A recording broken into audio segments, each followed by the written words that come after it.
श्री फूल सिंह बरैया जी।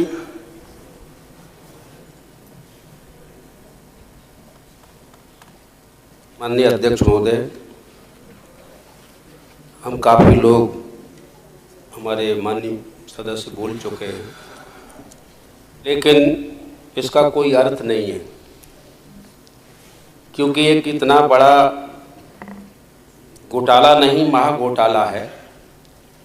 इसके लिए स्थगन पर पूरे दिन भर भी चर्चा होती तो अभी कोई बड़ी बात नहीं थी, क्योंकि लाखों लोगों के जीवन का सवाल है। लाखों लोगों की जिंदगी जब बर्बाद हो रही है और उनके घर वाले हैं जो इंतजार कर रहे हैं मेरा बेटा बन करके आएगा, उनका चूल्हा जलेगा, करोड़ों लोग भूख से मरेंगे, तो हमारे सदन में चर्चा हो रही है कि भूख लगी है, भूख लगी। जब करोड़ों लोगों के लिए सदन अगर भूख से तड़फ है, अध्यक्ष महोदय, अगर ये बात होनी चाहिए थी आज कि करोड़ों लोगों के लिए हमें कुछ भी करना पड़े वो हम करेंगे। ये हल्के से विषय को लिया गया है और स्थगन के बाद इसको समेट दिया है ध्यान आकर्षण में। उसमें भी बड़ी सीमाएं बनाई गई, भाई क्वेश्चन करिए, क्वेश्चन करिए। 1 घंटा क्वेश्चन का होता तो है, इसमें क्यों क्वेश्चन किया जाए? अगर ऐसी बात है तो बोलने न दिया जाए। मैं आप समझना चाहता हूं, इस सदन से क्या इतने बड़े मुद्दों के ऊपर हम लोग कुछ बात नहीं कर पाएंगे क्या? क्या करोड़ों लोगों के जीवन से जुड़ी ही बातों को हम कह नहीं पाएंगे क्या?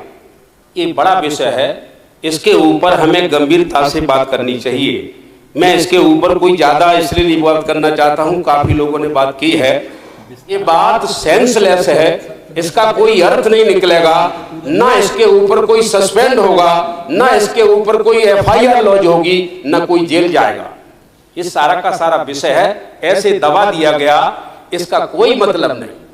मैं इस मौके पर फिर भी आपसे ये कहना चाहूंगा कि जब सभी से कहा गया है कि सवाल कीजिए, मैं 1 सवा 2 सवाल करूंगा इस विषय पर। मेरा एक विषय है, जो फर्जी संस्थाएं हैं जिनकी मान्यता खुद दी गई थी उनको छोड़ दिया जाए, उस पर कुछ होना भी नहीं है। लेकिन जो संस्थाएं अभी आपके नजर में असली हैं, अगर ऐसा लगता है कि ये संस्थाएं सही कार्य कर रही हैं, तो उन संस्थाओं में सरकार, मुख्यमंत्री महोदय, मंत्री महोदय, अगर आपको ऐसा लगता है कि जो संस्थाएं बची हैं उनमें मेरे सवाल हैं, उसका जवाब दिया जाए। एक सवाल है, क्या इन संस्थाओं में schedule caste, schedule tribe, OBC का प्रॉपर कोटा है?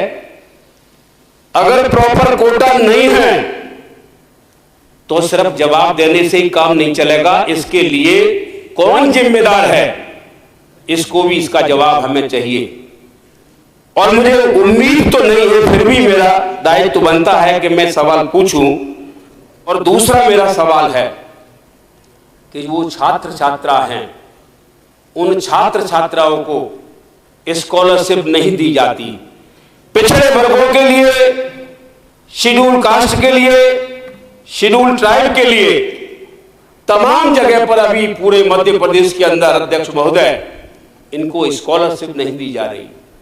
इतने चक्कर लगाए जाते हैं जैसे इनके घर से ही ये पैसा आ रहा हो। ये पैसा सरकार से, ये सरकार टैक्स से, ये पैसा किसी के घर का नहीं। वो ऐसे प्रताड़ित करते हैं वहां स्कॉलरशिप के नाम से कि बच्चा जब जाता है मांगने के लिए तो उसे ये याद दिला देते हैं कि तुम्हें हम भीख दे रहे हैं। क्या अध्यक्ष महोदय सरकार इसका जवाब देगी कि ये भीख नहीं है? ये बाबा साहेब अम्बेडकर ने उस समय इसीलिए इस बात को रखा था कि जिन लोगों के घरों में पढ़ने का अधिकार नहीं है, उनको पढ़ने के लिए, उनको प्रोत्साहन देने के लिए, क्योंकि इसके पहले तो इनको पढ़ाई रोकने के लिए जीभ काटने का अधिकार था। तो मैं कहना चाहूंगा कि इनको प्रोत्साहन देने के लिए बाबा साहेब अम्बेडकर ने ये छात्रवृत्ति का एक कार्यक्रम बनाया था और उस कार्यक्रम को ये सरकार कुचल दे रही है। ये सरकार ऐसे कुचल रही है जैसे कि इनके घरों से ही आ रहा। तो अध्यक्ष महोदय मेरे 2 सवाल हैं। इन सवालों का अगर सरकार जवाब दे सकती है तो इनका सवाल का जवाब मुझे चाहिए। और इससे ज्यादा मैं और कुछ बोलना नहीं चाहूंगा। इस बड़े से मुद्दे का मुझे लगता है कि करोड़ों लोगों के जीवन से जुड़ा हुआ विषय है। इस मध्य प्रदेश की थू पूरे देश में हो रही है, इसके ऊपर भी सरकार गंभीर नहीं है। तो मैं यही कहूंगा कि कोई बात नहीं है, हम लड़ेंगे और जब तक लड़ेंगे जब तक हम अपना पूरा हक अधिकार नहीं ले लेंगे। धन्यवाद। बहुत धन्यवाद फूल सिंह जी।